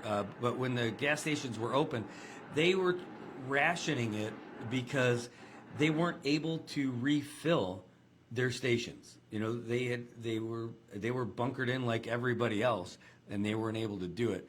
And I think we also have a little PTSD from 11 years ago with Sodalor. Because it was, I swear it was Sodalor, not YouTube. I can't remember my typhoons anymore. But there was a container that was lifted up and blew into one of those fuel tanks, excuse me, at the fuel farm. So they were unable to use the machines to pump the fuel from the fuel farm to the trucks. So they had to do it all gravity and manual. And so that was a slow process. And they weren't able to refill the stations as quickly. Well, that wasn't a problem this time. But so once they were able to get their trucks out and moving around, they've been able to refill the stations. The stations are opening up. The people who are waiting in line don't have to be waiting in line, long lines anymore. Yesterday, I did wait in line for about 15 minutes. That was pretty good. Actually, if I were to be pretty honest, I was set up knowing that I was going to have to be a while, an hour, 2 hours, 3 hours. Kathy, 2 days ago, 7.5 hours waiting in line. But I was thinking I would get some work done while I was sitting there in line. I didn't even get to get much work done because I was out of that line so fast. So, I'm glad to hear that part of it is good. I mean, we just saw a lot of, I'm taking a lot of what I'm getting are from friends on Facebook, right? So whatever they're writing is what we're consuming, right, on this site. So, and they were just posting, photos of these long lines for gasoline. So it's not like there's a gasoline shortage as much as it is they just couldn't get the tankers in there to fill up the tanks so they were rationing because of that, not because they don't have fuel. That's correct. And so that was the main thing. And so there's no cap. They were limiting it to $30 when it first happened, $30 per car. And if you brought a fuel can, you can get another $30 in that too. But now there's no cap on any of it. Excuse me. I'm sorry. No, go ahead. I swallowed something the wrong way. But the fuel, it does open later. It opens at 9 o'clock. And they try to get all the government stuff in early. And then there is a gas station, at least on the Shell side, that is just for government vehicles, and that's up north in San Roque. But everything else, you're able to just get your fuel and go. But I'll tell you, though, there are people who are, excuse me, still lined up, but they don't need to be lined up these days. Wow. I'm so happy to hear that. What about water and just going to the store and buying some pretty simple stuff? Well, let's talk about the kind of water. The drinking water is the one that you end up hearing people sending cases of water so people can drink and all that stuff. Yeah. But the one that people need for like regular hygienic stuff every day, flushing a toilet, washing your hands, washing your dishes, all that stuff. So we now, as of last night, have 3 filling stations where you can fill up 100 gallons per household per day. One is in Capitol Hill, one is in Cagman, and one is at in Chalcanoa, right by William S. Regis Elementary School. So the one from Cagman just opened last night. So that part's happening. And while that's happening, and they'll open more of those when more of their stations become available. Like when they get power all the way up to the top of Navy Hill, I know that's where they'll end up opening up a filling station near the Montessori school. Once that happens, they're just not there yet. They still have to set some poles up and all that, but they're incrementally getting there. They got the power to the hospital. That's up. That happened yesterday afternoon. That was a really big win for the Commonwealth. So the water to the Commonwealth, they got, or to the Commonwealth Healthcare Center, they've also got water there. But it's going to be little by little. Like the place where I get my water from, that I'm in this tank service area up on Capitol Hill. They're 75% complete, but I'm part of the 25%. So I'll get there. Yeah, you'll get there. Brad, what about the stores? Buying groceries or picking up essentials like that. They're not, obviously, maybe some of them are running on generator power, some of them are just winging it. They're all on generator power. You know what? So here's the great thing. Freaking Saipan is so awesome. So people started coming in little by little. The store owners didn't want all their stuff to go bad, probably, but they also wanted to make sure it was safe for people to go in their stores. Hey, good morning. Come on in. It's all right. I'm just showing you. Yeah, no problem. It's going to be a little loud. Go for it. No problem. You're not bothering me at all. So when they opened up, they opened up even without generators. One of the kids who I used to coach for soccer, his dad's got a store. His son was taking me around with the flashlight to pick up the couple of things that I needed. They weren't letting people in like 1 or 2 at a time so they can manage, because they were also trying to clean up because there was water everywhere. So within the first day, people were able to do it. And I thought people were just doing essentials, right? It was so awesome to see people like just trying to get some beetle nut too. I'm like, oh, this is great. This is so Saipan. But now the stores, a lot of them are open. A lot more places to eat are opening. It's still super limited. But a lot of the stores are open. Some of the stores are even having sales now, of course, to get some stuff out. And then, but there's not a shortage of supplies right now. It's it was first a matter of you got to wait in line for fuel for 8 hours, and you have to really strategically plan your day, based on how much you can drive, because you don't know how long that's going to last. Plus, you got a lot of people here who are first-time typhoons. And even someone who's been through 3 of these things like me, it still isn't like awesome, but like you're able to know that things are going to loosen up a little bit after a few days. And we're in that spot right now where it's starting to loosen up just a little bit right now. So that's it. That also gives way to people getting more relief, but there are still many, there are many people that are out there that are just, that are suffering greatly. And with the Azuda Foundation over here, working with the Coast Guard, working with Matson, working with others to get this stuff to them. They've got a couple of containers that they're filling. There's to go to site.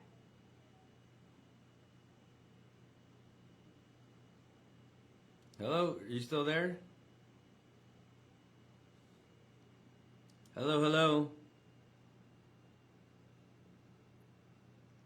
You want me to call you back? It looks like I still have great signal here. Can you hear me?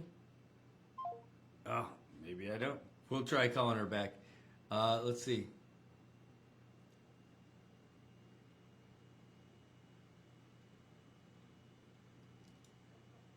By the way, for you guys who are watching, we're trying to get them back on the air, find out what happened with the signal here. But I got another update. Is this the one? Line's busy. All right. Yeah, this is the same one.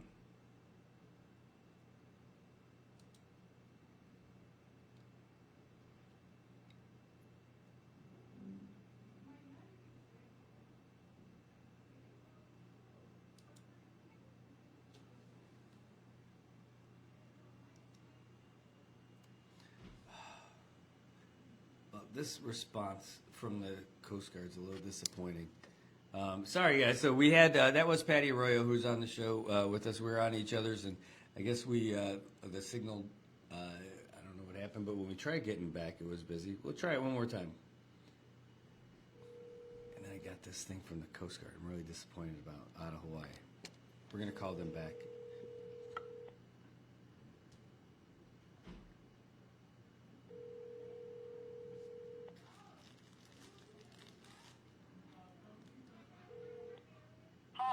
This is Marty Smith Patty. Good morning. Hey, this is us calling back. Hey, that's okay, man. Thank you. Patty said she loves you, and anytime you want to go on the air, our airwaves are your airwaves now. That's awesome. That is great. Okay. We love you, Brad. You stay dry, okay? You too. Take care. Oh, well, we lost the signal halfway through. I'm not sure what happened, but It's okay. great That's stuff. okay. And wear thick stories. None of them cheap ones, man. Get the really nice thick stories, okay? You got it. All right. Thanks, buddy. All right, thanks. Take care. All right, so we got that part done, but let's get into it. And I saw a couple of questions that came in. Oh yeah, there you go. Thank you. Look at you guys answering the questions for each other in there too. About the transfer station, that it is open. Not sure about the fees. Yeah, I don't know about that either. And Eric was in there too. He's letting people know what's going on. That's great too. You guys are just awesome, taking care of each other in the comments too, while I'm doing all this stuff too. April was saying, any news on the order of feeder restoration? So, April, I can explain this to you. This is how there's not an order, save for feeder 1 is the priority to get power to the hospital, power and water. That's how it is. Then think of it in terms of the strategy for getting everything together for the power for CUC is as follows. One, they got to get the power plant good to go. You got to make sure that the power plant's safe, dry, and then they can operate. Now, who gets power first? Depends. The main thing is they can't power up your feeder if the poles are still down. They can't do it if there's still lines on the ground and all that stuff. So the first thing they do, they start where you can affect the most people, by the primary lines. So they're going to try all those primary lines, whatever feeder it is. It's not like they just work on one feeder because there's so many different crews out there. The first thing they do is where they can affect a lot of people, critical infrastructure, and the number of people. So they start with the primary lines, everything down Beach Road, everything down Middle Road, everything around Issa Drive. Right? Those are the three main arteries for the CNMI. And then everything after that comes after. Oh, also, the Chalmancino Guerrero. Over there is the Chalanquiza substation. Now, what that means, that's the only real like high voltage power here in the CNMI. I mean, it'll all be terrible for you if you touch power line. You're done. But the actual high voltage, I think it actually is only medium voltage. But whatever it is. Was it 14, 13? I can't remember what it is. But the power that goes directly from the power plant to the Chalanquiza substation is a way higher level than everything else. And what they do, it gets the Chalanquiza and it steps down, and then there's the Kiza feeders off of that. So that's where you get like your San Vicentes, your Dandans, getting around like CK and all that other stuff, Kobler, San Antonio. So it's going to be based on how they can do that and the number of generators they can get going safely and all that. So there's no real order about like, well, we're going to start with, or we're going to get to San Roque and then we're going to do this. No, it's the primaries first, the secondaries, the tertiaries, all that kind of stuff. The most important thing you can do is make sure that your house is ready to receive power when they're coming to you. So your weather heads at your house, you have to make sure that that's healthy and good to go. If your weather head is broken, that's not CUC's fixing it, that's you. You got to get that weather head fixed. because that's your property. Now the line they'll fix, the wires they'll fix, all the way to the drop line that goes all the way to your box and the box.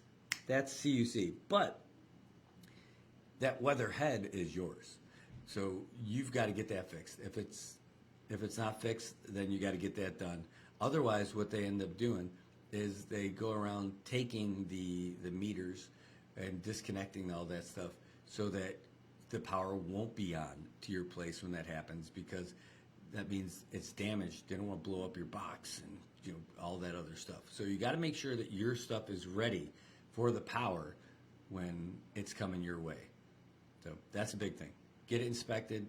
Talk to electricians. Go to call CUC. They'll point you in the right direction. You can call the EOC 664-8000 or 237-8000, and they can get you started too. By the way, just want to see, I got a couple of replies. Is that an update or is that the same info? Ooh, there's some new info from CUC. And I'll share it with you now, since we're here. Get on the screen. It's just an update on the water.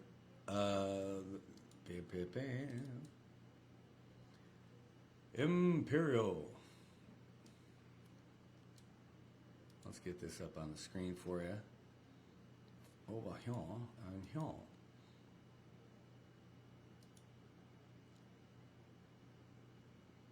Just give me a second to make sure.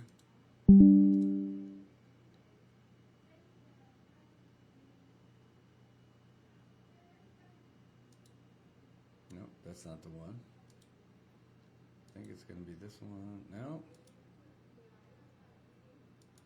Hey, there we go. All right, so we're going to show you. This just came in, and so this is the update on the water. So Calhoun TSA. That's the TSA. By the way, these are not places where they're talking about the airports. Don't worry about it. TSA is the tank service area. Calhoun. That's folks who are getting their water that comes down Navy Hill. Isley, that's over there, the folks by the airport. San Vicente, they've got, well, go figure, San Vicente. But that's from the people who get their water from that tank, which usually comes from other places. Rapago, that's going to be up north and central. Capitol Hill, that's up by the where that road to Top Chow is. That's where the tank is. Puerto Rico TSA, yeah, there's a big old tank over there in Puerto Rico off the side of the road.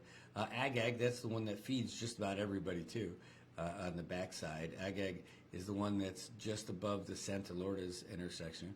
Gualo Rai, they've got a smaller tank that's up there. They've got their own tank service area. And Papago, that's on the backside. That's where the Super Blue used to be. If you're old enough to remember Super Blue, that's where it was. So here's the update. About 15% of the customers in the Navy Hill area getting water already. They got water restoration. Isley, the folks in the south by the airport, and everybody who gets all that stuff. The Isley area is really big. That's where the water comes from the airport. That's like San Antonio, Kobler, and all that. Yeah, that's pretty massive. Only 10% of the folks got water. So over there in Chalmpiel, for you, Louisa, that's where you're getting your water from right now. Hold on, let me run over here. San Vicente TSA. Yeah, that's the tank service area serving over San Vicente and some of Dandan. What's number 6? That is Papago. Okay, that's the Super Blue. They're getting their water being pushed all the way around to get to there. They're only at about 5%. Gualo Rai is at 25% for the folks over there. Agag, number 4, by the way, like the MVP of water. Now, that tank, the well over there by Santa Lourdes area, above Santa Lourdes, right? That's where they call it, is a great, reliable generator. The water that comes out of there is amazing. They push it all over the place. I'm not sure if it goes to the same place as it used to, but that also was going up to the Capitol Hill area too. And that might be why 80% of both of those folks are online. It might make sense because it's a great production well, and it's a very, the salinity is very low, so it even like, you know, when you rinse your mouth out, it's pretty good, like all of that stuff. So then Rapago, that's up north. That's a pretty big area.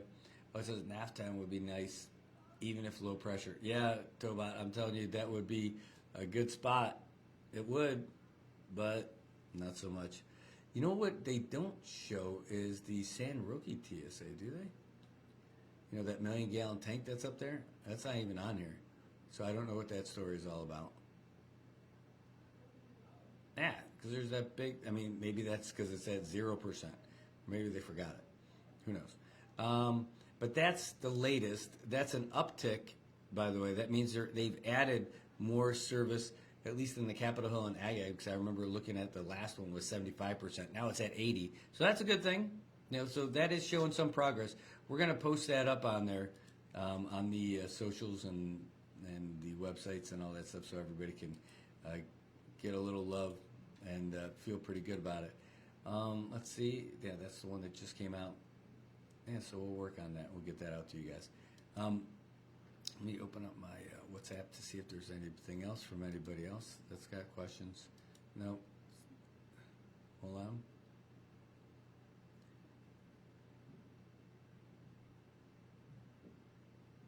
All right. That's cool. Folks are working on donations, getting them to Saipan, shipping and all that stuff. Okay, great. Yeah, Kai, so like I said, we're trying to get that update from Tinian, but I know they're having some challenges for communication right now. So as soon as we can, we'll get that to you.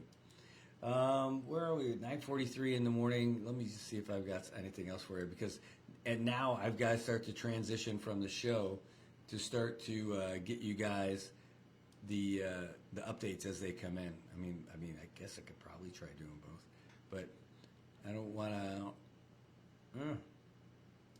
Well, let's see if I can do this. Tell you what, don't go anywhere. I'll going to gonna run some commercials real quick, and I'll get you another update. Let's see.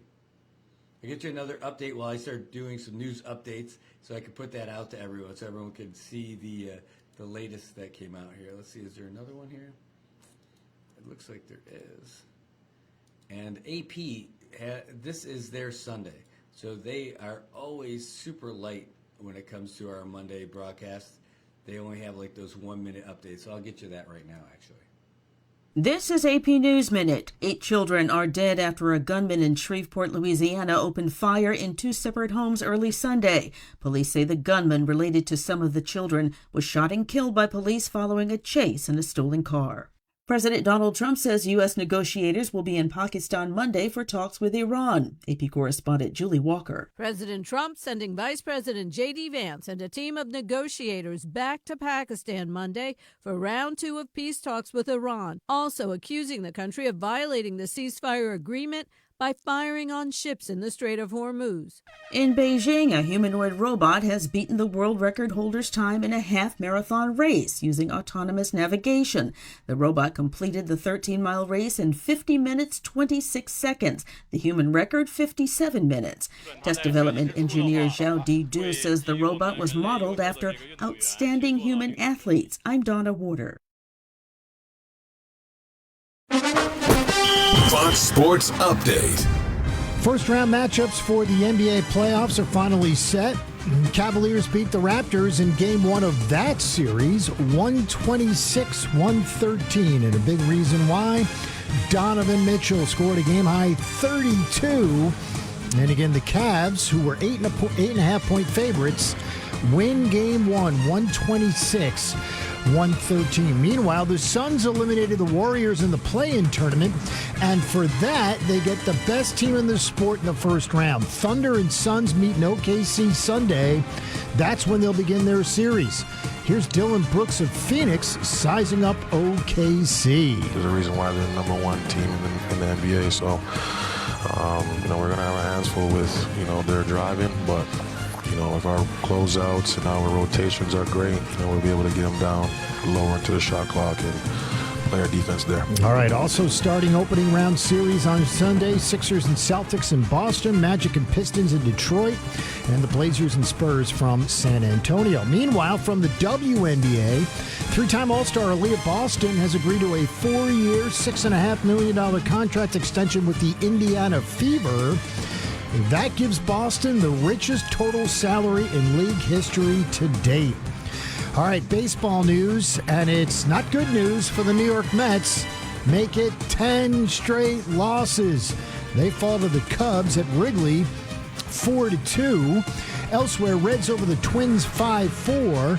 Yankees beat the Royals 13-4. One other note on the Mets, they've also placed Jorge Polanco on the injured list with a right wrist contusion. All right, for more scores, stories, and features, as always, go to foxsports.com. I'm Jay Berman. Get more on the Fox Sports app and foxsports.com.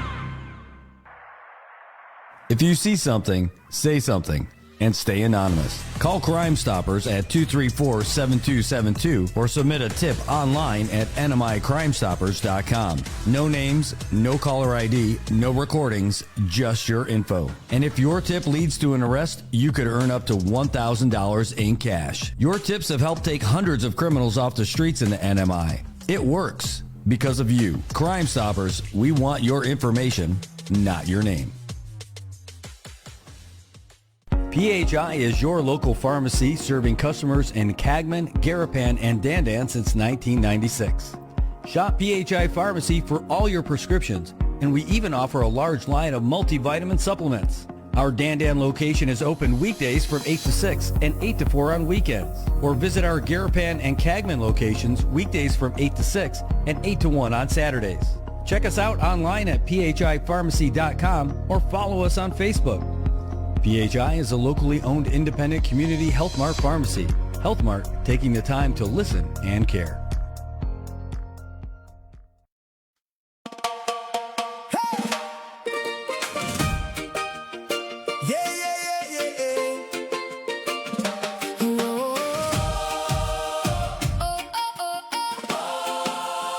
You came in from the ocean, spinning 180 wide. Category 5 and screaming, nowhere left to hide. You sat on top of Saipan, nearly stood still in the sky. 48 hours of fury, Man, we thought you'd never die. but the sun came up on Saturday, and the radar showed you moving away. We looked outside and the skies were clear, and the whole CNMI started to cheer. Goodbye, Sinlaku. Don't come back, You blew up our lines. off the track. You knocked our poles and flooded our road, but you couldn't break the Marianas code. So long, Sinlaku. We showed you the door, 500 miles north, and still keeping score. We're still standing, still standing strong. Goodbye, Sinlaku. So long, so long, for so long, So long. so long. We lined up at Capitol Hill for water in the heat, We ran the generator. and we still found ways to eat. Shell Dandon had the fuel, And the neighbors shared the ice and Kevin Watson called us up. and told us We'd be alright. FEMA showed up, Army Corps in tow, got generators headed to the wells below. Feeder 1 is coming first. The hospital will light. and the whole island's gonna make it through the night. Goodbye, Sinlaku. Don't come back, You blew up our lights. off the track. You knocked our poles and flooded our road, but you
right, Marianas, welcome back. It is Monday morning. It is 9:52, and that is about the time that we're probably going to wrap up. Well, we'll stick around for until 10 o'clock because, wow, it's a nice round number, and 10 o'clock sounds pretty good. Ideally, we were talking about doing this as a 6 in the morning to 10 o'clock deal anyway, back in the day when I was thinking about making this thing a thing.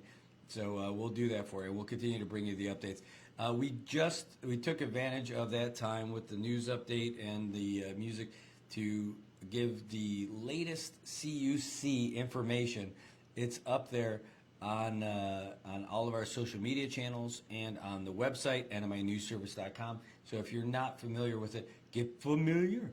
All right, where can we get an update of Saipan progress? Annie, ask me what you want to know. I'll tell you whatever they got. There's not one central place, but all the information for the water. Again, we just posted the water update.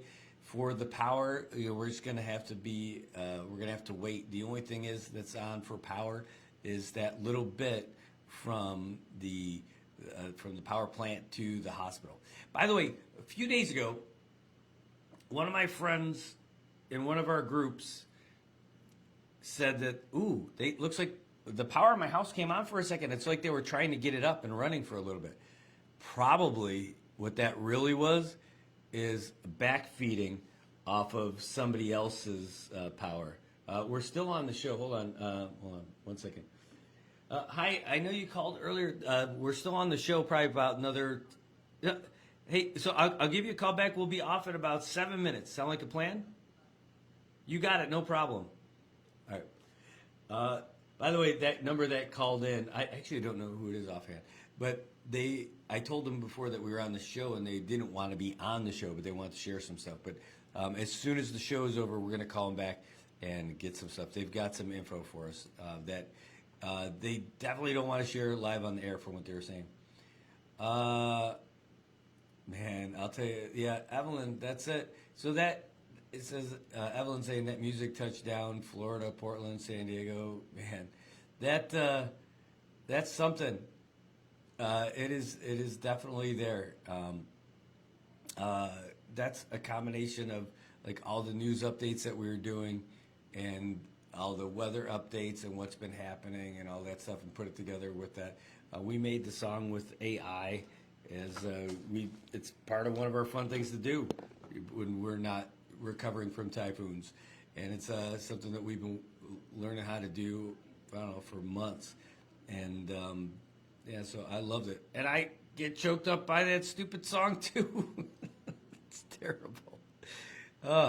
Anyway, it's good times. We are bouncing back. It is going to be one day at a time. It's going to be one moment at a time. Just because you feel really good right now, you might not be good in like 5 minutes, and you might need someone to be there for you. That's it. You know, it is where you need to appreciate in yourself. You don't have to be perfect in this whole thing. You're gonna break. You're gonna get frustrated. You're gonna have some challenges, and in the next moment, you're probably gonna be helping someone else out. Someone needs to be there for you too, guys. This is it. This is it. This is our game day. We're here. We're playing in this fight to recover for each other. And we got to be at our. We know we can't be at our A game all day. You got to dial it back. You're gonna lose some power. You're gonna lose some momentum and all that other stuff. But one of the ways that you could give yourself the best fighting chance to get through this stuff is to stay hydrated. I definitely am guilty of not drinking enough water so far. Stay hydrated will give you your best chance. Try to get the sleep at night. You know, don't be looking at your phones all night. You know, use that as a real time for you to mentally recharge. You know, you don't need that update at 10 p.m. about what's happening. I do. I need to put it out because I want to be great for you guys. But you don't need it at 10 p.m.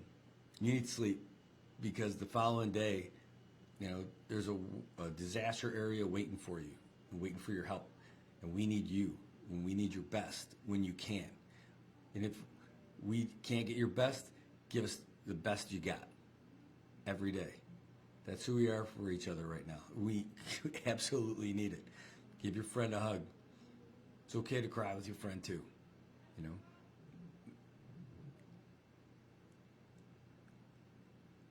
This is it. And we're going to be all right. I'm not there. We're getting there, you know. Patience is one thing too, by the way. I'm not great at it, but maybe a little bit more understanding. With regards to like restoring our essential services, it's one thing to talk about it from this room that is dry. It's actually cool in here. Not cold, but it's air conditioned. It's really easy to talk about that because I am not standing in the ruins of my house at this moment, you know, but knowing that it's coming has to be your buoy that keeps you afloat through this stuff. It's not, there's no chance that the water and power is going to get to you as fast as you want it. It's not going to happen. They can't snap their fingers to make it happen. And it's just not going to be when you want it. But it's coming. That water is coming. And that power is coming. And the aid from everybody's here. By the way, we saw that video last night, right? We put it out there and everything, that Samaritan's Purse. I saw Samaritan's Purse people this morning at Great Harvest. I saw folks from the military this morning at Great Harvest. World Central Kitchen saw them this morning. The Red Cross is here. Everyone's here. And they're coming. And there's more coming. The FEMA folks are coming. Everyone's coming. And there's people on the ground and there's people on the way. They're not at my... I know. How can residents fly home from the States through Guam? Yep, that's the way you'd end up doing it. Right now, United has that available. They're called rescue flights.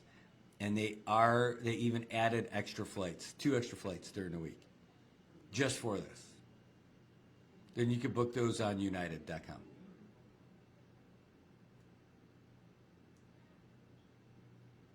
We're gonna do it.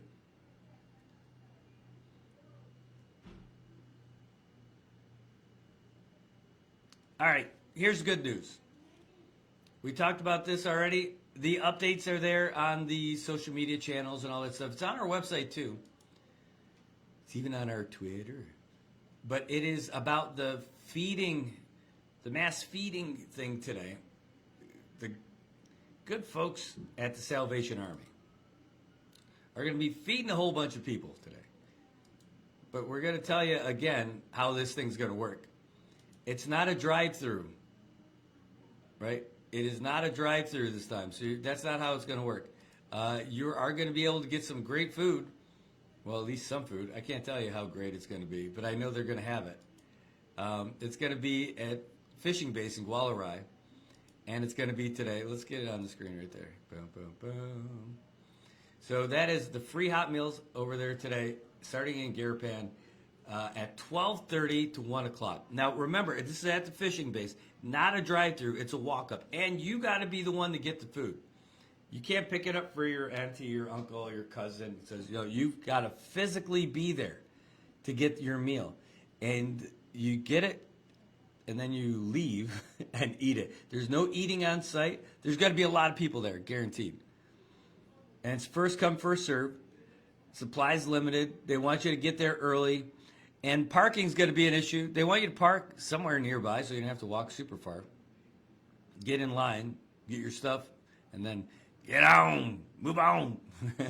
But that's one way they're able to get some aid to you with food. That's the Salvation Army being able to bring that to you today at 12:30 to 1 o'clock.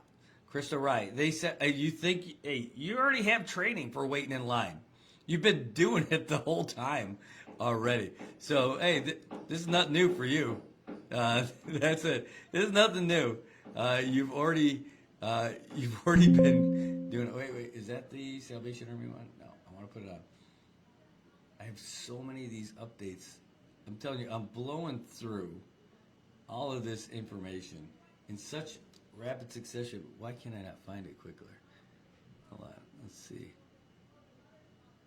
These old man glasses that I hate.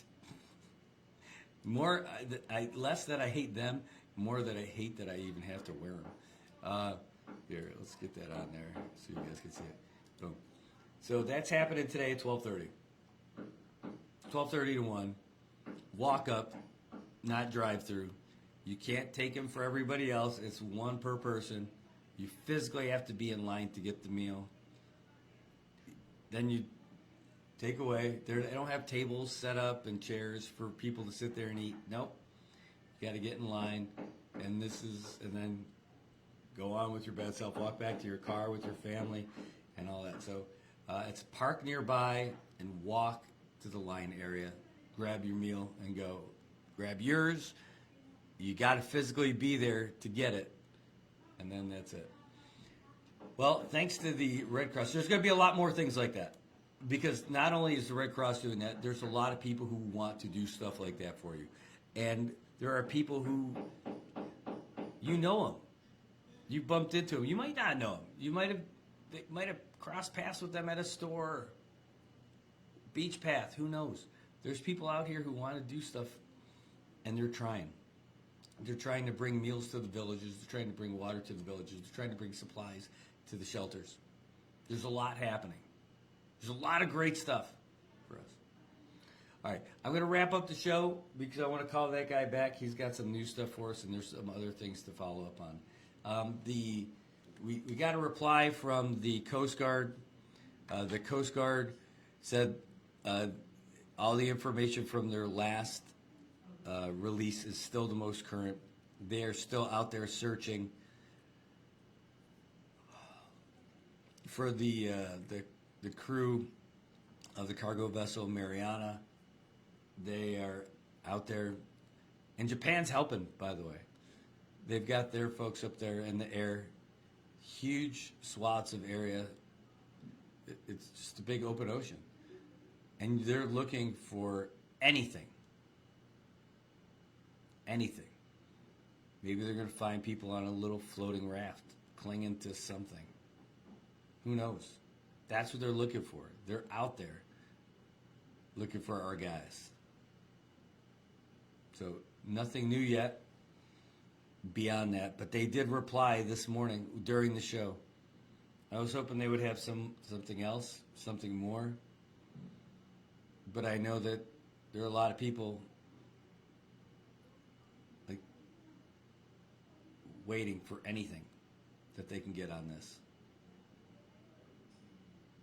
Well, I can tell you we're not letting up on it. I know this is not a forgotten story. It won't be.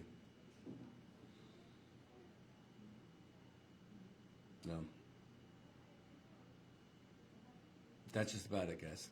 Drink water. Go out and conquer the day today. Do what you got to do to survive, one moment at a time. And then tomorrow, we're going to come back and we're going to do this again. Get some sleep later tonight, but we'll be guaranteed we'll be live again at some point during the day today. But that's going to wrap up our show today. That's our updates. That's what we've got for you. A lot of stuff happening over the last few hours, or the last 24 hours for sure. We're in a way better spot than we were. So, all right. Yeah, that's it. That comment I can just address personally to that message. And that's it, guys. I hope this is helping you out. Yeah, I know. Yeah, I know. In that WhatsApp message. I know. I know. It's really hard to read that one. All right. We're not going to end on that. We'll end on something a little upbeat, I guess. There aren't any new news updates for you or anything, but we'll play a little something, get you guys going, and we will see you again tomorrow morning. We will be back.